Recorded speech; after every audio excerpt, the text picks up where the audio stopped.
Bonsoir. Bonsoir. Nous sommes Jean chapitre 11, verset 43-44.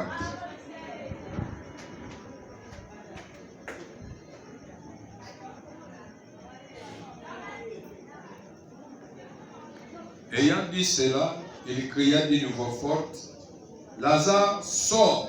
Et les morts sortirent, les pieds et les mains liés des bandes, et le visage enveloppé d'un linge.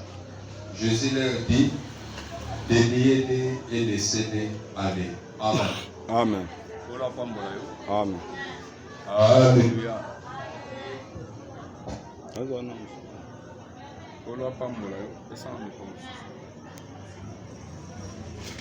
Amen.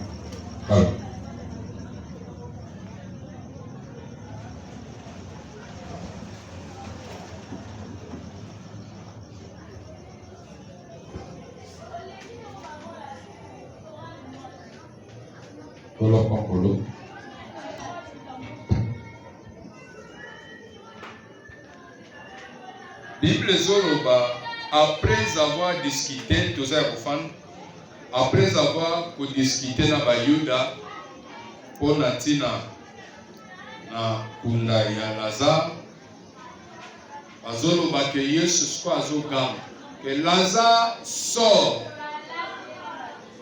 Bible Lobi, les morts sortis. Donc, depuis dimanche, Lazare kose kwa pe koyepa na Yesu. Bible Zoloba, réveille-toi d'entre les morts et Christ t'éclairera. Koya Lazare, kobimana kunda pe koya kosambela. Tolobaki, c'est ça la rédemption, c'est-à-dire les salis au mutazwaka kenzamba bengi mutu alongwe na monde à côté de l'église abaniko sambela. Lobiko mutazwaka wana na état spirituel na ye. C'est ça la rédemption. C'est-à-dire, vous avez déjà des salis, atakolo ayeboye, vous allez enlever au kokota lola, mais après la rédemption, au bika, et petit si t'es moutou pour le délivrance. Et presque aussi, nous allons faire comprendre le bateau, pour ma question, M. Zoumé, Bissoumi. Et comment les campagnes de délivrance sango et aussi la kakate, et aussi la kakate. Nous avons fait ça la différence. Et ça la petite délivrance et la grande délivrance. La petite délivrance c'est zani et ça bitumbanyo ce qu'on peut aller la moto, mais ça lié na origine na yete. C'est-à-dire bitumbe kutani nango mais eza lié na origine na yote. Ndakisa tozomona Israël a kati mer rouge. C'est-à-dire kutani obstacle moko ya mer na kati sango. Biti kotak solution ezwami bakati spe mer kaka poni Moïse atie nzete na eboy. Bakomi na désert bakutani na bitumba ba Ai ya ba Jéricho. Bitumba ba mboke belé Israël a battre bango facilement, pas zolé. Nyonso wana bazobe nango la petite délivrance. Tandis que la grande délivrance eza bitumbo ezolié mutu à partir ya origine na ye. C'est-à-dire bisika mutabimeli quand on parle de l'origine, c'est-à-dire à partir ya makila mutazobi manango, à partir ya ba parents mutabota binango. À partir de la tribu, à partir de Mboka Mutazobi Mera, nous sommes congolais. Nous sommes liés à Makamba congolais. C'est-à-dire à partir de Makambo et liés à Makila, c'est ça ce qui fait la grande délivrance. Et la différence c'est Zani. La petite délivrance, Mutakozo Mopeka Siko Nengaya. Okuti Mutaza possédé tam subitumba Muninga Naya, boit qu'il y ait un esprit là, ils ont obéi, c'est un peu compliqué, vinaye. À quoi on se retrouve dans l'église, automatiquement quand on prie là, ou soit nous chantons, nous avons besoin de délivrance, c'est pas biki. Mais tandis que la grande délivrance, ils ont lié, tu n'as makila, à partir de l'origine, yango eza biti côté à quitter. Et quand autant d'années, et si il peut aussi la théoquébité, ce qui vous l'avez dit en mobilité. C'est-à-dire que quand on a fait ce bandi processus, il y a un kata, musisawana, maintenant on suit ok, tina sukate, et puis bolongi angote, mutakufi petit, et l'eau va laisser le kata na te. Et tout le monde même la kata via bana Israël. Mais Zamba zoya na génération moko ya suka, nda zoya bisabango aujourd'hui na longoli malédiction ezalaki na Égypte. Mais malédiction on est utiwa. Bato ya zolobela, baza banani. Bato bazalaki na Égypte. Non, bano nyoso zolobela, bazalaki na Égypte te. Babotami na désert, kaka Caleb na Josué, nde bazalaki na Égypte. Mais Nzamba zoya zolobela bango nyoso. Quelle est la malédiction en Égypte? Pour dire quoi? Nous sommes que pas les parents na bango. Kobota en Égypte, bauti Égypte, bango bayo kobota dans désert. Nous sommes que les parents na bango lié bango à partir ya makila ya baboti.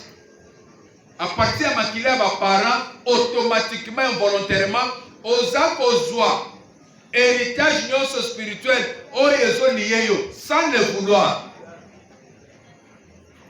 Alors, bitumba wana etendaka facilement te. Nazolinga tozwa ngo sérieux. Même quand on prie là, quand vous aussi ma requête pour notre origine, vous travaillez au sambe. Nakata origine aba, batu babimi bazaba, babimeli na ba chef coutumier. Batu babimi na ba makila ba inceste. Batu musuma, c'est-à-dire ça na ba requête belo ko za la to sibika requête moko bo sauter OK ba. Quand vous parlez de l'origine, bandako simba makambo ko za la musisa ya batu place bazo bimela. Même quand vous avez ma sola mabala, que batu babala batena ba famille wana. Ezo ba famille ba bimela. Et puis tout le monde est là facilement te. Que l'erreur lobi katanité. Et c'est loco, oyo batu faut bazwa à cœur, pe bazwa au sérieux, il y a kokota en profondeur koluka jusqu'à ce que musisio sanye katana. Mais et katana qu'avec Jésus-Christ. Alléluia. Amen. Musisio et katana. Bible zolo ba yeso lobi Lazare sort, Lazare bimi aye. Mais tant mo we aye Colonne a la constat, et les morts sortis, les pieds et les mains liés des bandes, et le visage enveloppé de linge, Jésus leur dit, déliez-les et laissez-les aller. Malgré Azul, l'obip, malgré qui monte ensemble, malgré comme l'église a commis au Sambéa. Mais, problème de mon côté, l'année Lazare, il y a présence à Colo. Et ça na makambo elandi biso tina présence nzambe nde tozosola si omona ka bandoto na ozokutaka bandoto na makambo ya famille bandoto na bisika bofanda kala na village ofanda mais yo oza na Kinshasa awa bato nyonso ozofanda na bango awa ozolota bango te mais fo lota kaka bato oyo osakana na bango 5 à 10 ans passé na mboka okanisi bandoto na ezo ya pourquoi po yo osepela olotango Nzabenda zoke ndoko kelo bawazo la kisayoke tala bisiko za lié tala bisika vietikala ozokuta moto asa siri sa classe mais ozokuta zolo kandoto a se retrouver sous na classe peut-être pas na kati ya salle ba pesi ba exercice bazo sala ya zoza na difficulté pour répondre ti ba botole na papier Zamba zoya koyebisa yo que vivre eza soumis na ba épreuve et tant qu'on réussir te loko wana moye polonga eza te baboto na ngoka ba papier aussi c'est ça mette baboto ya bon ça on sort comment papa ça comment maman pourquoi ba deux tao osokuta za na mbongo mais mandoto monga retogade osokuta des choses si mbongo comme pauvre na kata ndoto Nebukadnezar lota kango na Daniel chapitre 4 Tant à l'autango, azaki na roi, azara ba mbonga ça très bien. Mais na sima mikolo, Bible zoba oyo amonaki nde kokisa maki. Attention. Makamunini yo solo, makamunini zo mona zo uta bitumba famille. Eze loko batu fo basala na ngokeba. Bitumba famille soke telemi. Bitumba famille ba lien famille ta bozola ndabali. Eza difficile pour l'homme, difficile pour échapper soko luki Yesu te. Soko luki intervention nzambe te. Jacob a coutana na même combat. Nabi, nazozonga. Tout à l'heure verset beaucoup. Genèse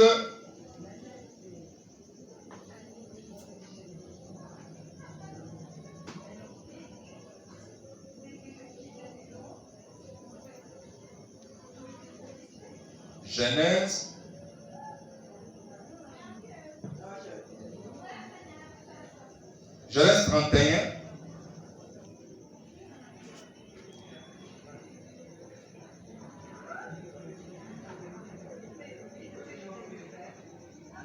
Verset 24. Tobalita 23. Non, 22, c'est l'autre. Tobalita 20, tu peux plus sa explication bien. Jacob ne trompa là-bas l'araméen en ne l'avertissant pas de sa fuite, c'est-à-dire Azokima. On a nini? Zamba Elisia Lomba Lamboka Wanazonga, Lamboka Botamaki. Il s'enfuit avec tout ce qui lui appartenait. Il se leva, traversa le fleuve et se dirigea vers la montagne de Galad. Le troisième jour, on annonça à Laban que Jacob s'était enfui.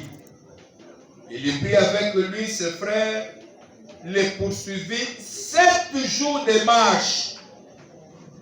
Basali 7 jours à Rolanda Jacob. C'est que Jacob a un avantage, oui ou non? Oui. Ça a un avantage. Même si il y a une de façon avantage. Mais si tu as un famille, Singawana, où ils ont pesé dans la carte de qualité. Ma origine est qualité. C'est quand même que ce que tu as réclamé et que l'on a eu. Là-bas poursuit 7 jours de marche et la tenue à la montagne de Galad. Retard nyonso là-bas zoaki. Mais alandi Jacob ti Bible solo bakaye ko kangaye na ngomba wana ya Galad. Na butu. Parce que Jacob a ça comment qu'il a se reposer. Mais Dieu apparut la nuit en songe à Laban, l'araméen, et lui dit: garde-toi de parler à Jacob ni en bien ni en mal. Mais Laban a commis déjà kangi Jacob yé. Natongo bitumba seke ke bande bandako.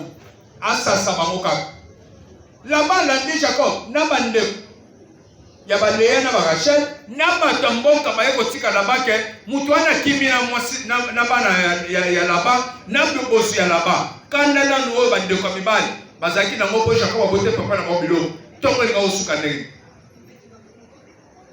Mais le quoi les habitumba oye so lié na makambo eza ya makila ya famille. Là-bas, une facilité après retard, nous sommes à Kinango. On va les lots avance. Les lots sont à poto. On va avance. Les lots bali. On va avance. On se peine que étoile les amakas aussi nimbo. Mais la famille n'a pas bitumbo et la nakabino. Mais tu vas faire un nambo. La grande défense. Bitumbo et la nakabino au fan à nambo côté. On va voyager avec les lots à poto, moselle le côté. On va pamba. Soki mundela la muka na tongwa wa bengani yo. Donc ozozonga na Kinshasa na eloko te. So musala ni ozana na poto. Tope musala ni ozosala nango na Kinshasa. Na mso ozona na tele. Amen. C'est dit tout ma famille. Bundana na bisa bino dimanche. Bundana mukili mobimba. Bundana satana. Na bitumbo aye na mo liboso net ba Jericho tout consort. Mais soki bitumba ya famille telemi ozo liyo na makila. C'est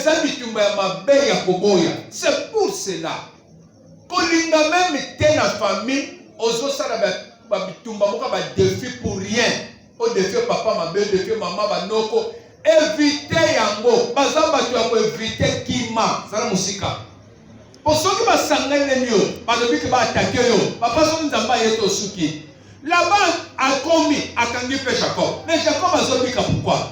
Jacob a zobika pour nzamba ya so gangela là-bas. Komeka te pour musali na ngai koloba ni en bien ni en mal pour nzamba yebaki intention na ye ato yo lobi na pamboli bino ozana bango tikoloba me mutema neza na poso modi osala mabe nzamba ya lobi lokolo na intention mabe déjà olinga ke sute koloba ni ya bien ni ya mal.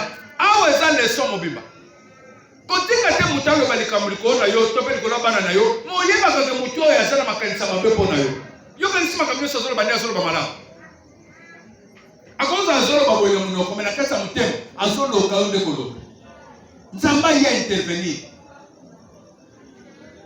Bitumba femme. Lazare sorti. Mais malgré Lazare abimi, Bible soloba, les pieds et les mains liés. Le visage enveloppé de linge. Yes soloba, délié les sicouilles. C'est-à-dire quoi? Les pieds et les mains liés, et outil, et pas yesute. Mais ce cas ça lié, par bandé et d'autres mobimba, pour la coutume na bango juif, yaba Yuda, bazalaka soki mutu akufi fo balie bongo bakanga ye babande ye meme Yesu akufaki baliyaki ye c'est-à-dire mutu nyonso oyo soki okufi c'est-à-dire okokuta famille no ndenge baolandela matanga bango bakozwa yo babongiso basala nyonso balingi okoma depende nde na famille siko ye mpe azalaki liye bongo siko ntango azosekwa ye pa nkolo atomi pa nkolo me loko moko etikaleki elongwe te ezalaki nini makambo ezokuta na musisa na ye na origine na ye et Bible ezodetaye yango symboliquement les pieds liés, les mains liées, le visage enveloppé de linge, les pieds liés, c'est-à-dire qu'il faut avancer kato salinine, les mains liées, maboko no moyen sala makambo produire ezate donc boni bat ato mekine no sel be fort ndengeni ozokuta yo réussite ezaka te ozokuta ba blocage kaka ba freinage limitation défendre yo que on mata pas de avancer donc bandana ba tusus zéro et non côté pourquoi pour bitumba famille on est sur le maquillage des opposés le visage enveloppé de linge c'est-à-dire mutozo kuta vision malongate mais batumusu makosa la saka na mbonga muke mais vision malamu esali ke participer vision malamu azo décider bien azo bakena sala boye ko pe sanga victoire dans la salle yango pe matisier mais yo mo sala ba moyen mais vision malamu ezate ozo bateli innocent mo sala ba moyen ozana mbo ndekolo azo ba boye délier et laisser aller pour dire quoi na kata bitumba oyo nyonso ezo peser nde na ngai ce soir tokota na étape place oyo tosukelaki ntango tozalaki nano na mois de novembre tosi tokotaki na étape oyo nazolinga napesa ndambo kaka na pokwa bitumba oyo ndenge ezolie bato toza lie à partir ya baorigine na biso à partir ya makila na biso ezokondane bato ezokoemprisonne bato bible ezoloba nazotanga verset moko Ephésiens chapitre 6 verset 18 Bible ezoloba faites en tout temps par l'esprit toutes sortes de prières et de supplications veillez à cela avec une entière persévérance et priez pour tous les saints. Dans verset 13 jusqu'au Balobi. C'est pourquoi prenez toutes les armes de Dieu afin de pouvoir résister dans les mauvais jours et tenir ferme après avoir tout surmonté. Prenez toutes les armes de Dieu afin de pouvoir résister aux mauvais jours. C'est-à-dire, les mauvais jours les armes. Amen. Ce que la Bible dit, na moment où il y a des complications, prenez toutes les armes de Dieu. Pourquoi? Pour résister les diables. Na kati na makambo ezo lié batu ndenge tobimeli na ba famille, ndenge tobimeli na ba tribu na biso. Ozokuta watu baza condamné na makambo etali mabala, watu baza condamné makambo etali misala, watu bavansaka te ba resisaka te. Nyonso wana patron makambo wana de Satan à partir de ba origine na biso, à partir de ba famille na biso, à partir de makila na biso. Condamnation nyonso ezo pesa ko ba via ba misu baza possédé na ba esprit ya famille. Kuti baza na ba femme de ba mari de ndezo na ba. Bitumba wana nyonso eza présence à Satan. Et pour réussir en go, il faut combattre. Il faut qu'on bouge. Si vous avez fait un makilano, lien est lié, vous avez fait un nez, sauf que c'est au bout de la route. Et le corps de la photo Bunda, faites à tout temps toutes sortes de prières. C'est-à-dire que Fandika n'a sorte de prière de mon côté. Mais si il faut combattre, nous combattons pour que nous délivrance la mission. Si il faut que la prière d'adoration, il y a louange ainsi de suite. Donc ça les noms comme on est mais l'objectif est que on est fait sa solution telle, on est fait sa solution telle. Pendant que nous finissons solution de délivrance dans le cas.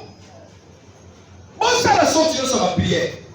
Mais sauf que nous sommes en prière, et ce que nous mais il faut que nous allons revêtir l'arme de Dieu. Revêtez-vous de toutes les armes. Prenez toutes les armes afin de résister au mauvais jour. Nenga bitumezoko, nenga matumazoko fait la cabane, nenga matumabote zate. Pour résister, que yo bota, yo réussir. Il faut que nous mibundeli nzambe, ozala revêtir nango pour permettre de renverser le diable. 2 Corinthiens. Là, introduire le cas là. 2 Corinthiens chapitre 10, verset 3 à 4. Si nous marchons dans la chair, nous ne combattons pas selon la chair. Même aucun Ephésiens, chapitre 6, verset 12, par le Léon. Attends, nous sommes dans la makila, mais bitumeza physique. Bitumeza monanate. Bitumeza spirituel. Le connaissance spirituel, car les armes avec lesquelles nous combattons, bibundeli oyo pe sengeli to bundela, autre combattants spirituels ne sont pas charnels. Bibundeli na biso exemple physique té, mais ils sont puissantes par la connaissance de Dieu pour renverser des forteresses. Bibundeli, pour ne bunda bitumba wana ya koluka délivrance. Il faut que la revêtir dans ma arme spirituelle. Donc, ça bibundeli nyonso kolo, pour que le colon de sabiso. Maintenant, les armes, elles ont physiquité, elles ont spirituelle. S'il faut combattre le bunda, elles ont spirituelle et non physique. Parce que quand on va condamner bien dans ça océan, parce que tu as bien dans ça maman quelconque. Et ça aspect spirituel place parce que on bomba étoile na yo, parce que on bomba esprit na bino, ba bomba ba vie na bino. C'est-à-dire quand à la chair, et ça c'est que Chanel mondo zo mona kezana zamba. Non, spirituellement de ba kyo tabino kuna. Et si le faut bunda bitumba wana, on possible l'homme physique qui faut bunda ko. Que to simi mafuta, to simi mai. Non. Les armes auxquelles nous combattons aussi, ils ont un mais spirituellement partir à connaissance à parole. C'est-à-dire quoi? Nakata le manzambe mutufake no koyeba ba arme ya combat ezani. Alléluia. Amen. Soko tangi na Ephésiens, okomona bazolo bela sur les armes de la foi. Na epeso na tele. Amen. Ba arme ya kondima ezali. Les armes ya combat ezali faut différence à biloko mibale wana. Arme ya kondima eza biloko mususu pe arme ya kobunda eza pe biloko mususu. Maintenant nga nazolobela les armes de la foi te pona biso au casque au bon nga nazolobela biso sikoyo les armes na kata de bazar les armes du combat pona kobunda. Et ça nie. Parce que les armes auxquelles nous combattons, elles sont puissantes par la connaissance de Dieu pour renverser des forteresses. Pour que ne quoi il s'accompanne panza, ma prison ne soit pas comme Tiabiso. Prison spirituelle n'existe pas. Nicolas Poussana on a voté c'est les prisons spirituelles. C'est que vous avez là, tout le temps pour la boue, nous sommes dans le bas. Quand personne m'a lié, ma colonne liée, ma coco liée. Le visage enveloppé. C'est ça les prisons spirituelles. Physiquement, nous savons. Mais spirituellement, vous êtes condamné, vous êtes emprisonné. Et dans ma prison spirituelle, et ça dans ma foute à terre pour la porte bundango.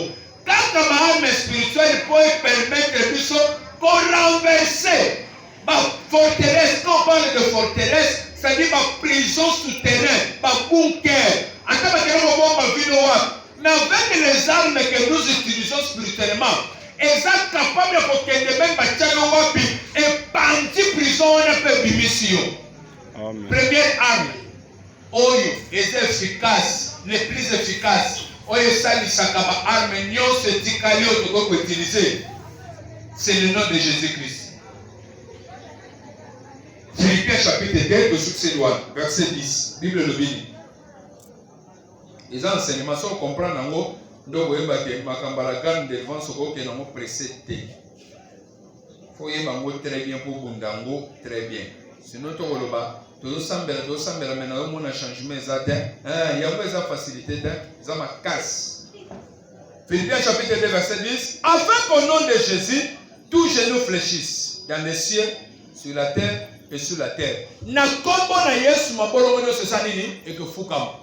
Eza likolo za na seza na sela mabe. Likolo za mbenda zala. C'est que Jésus ndenzam, za même chose azaki par Jésus. Na se nguna ndi azo travailler, Satan ndi azo renya. Lokola yebu tazo renya me babi soki komba Yesu telemi. Mabolo ngono se sanini. Faut fukama. C'est-à-dire quand nous citons le nom de Jésus, en tant que tumasate ezaki ndeni. Tozolonga ye parce que komba Yesu nyo sobe kuma menango. C'est-à-dire bituma combien de tellement ndeni soto lobina kombo na Yesu. Il faut tolonga. Maintenant, kombo na Yesu e ko agir na vie ya mutu nyonso ndenge moko te. Kombo na Yesu e koma ke efficace na vie ya mutu nyonso na niveau mutu aza na intimité ya koluka Nzambe. Na niveau mutu akolaka na Saint-Esprit. Na niveau mutu ayaka makasi spirituellement. Na niveau komba Yesu esalaka pe efficacement. Au moment où nous sommes là, nous sommes finis, nous sommes au nom de Jésus, nous sommes matés. Mais nous sommes à un niveau qui a été là, il va y avoir des gens qui ont été là, sont allés là, comme on est, c'est le nom de Jésus. Première arme, le plus efficace, c'est le nom de Jésus-Christ. L'objet de Zobanasco aussi, c'est ma arme. Bon, nous comprendre que quand vous devez vous sembler là, il faut que vous ayez la connaissance de il faut que vous ayez Nzambe, comme vous avez ça dans la vie de la vie, revêtir la puissance, que ce qui est le bien de combo na Yesu, nous élève Kongwama, na réussissaka, bademo batosaka na bakende.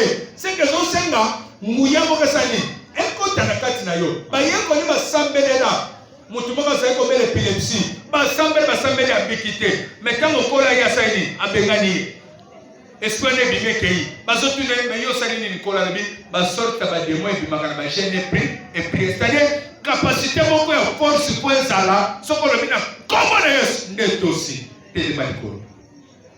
Deuxième Nzambe ce soir, Nzamba sopa kati na biso ba arme spirituelle. Nzamba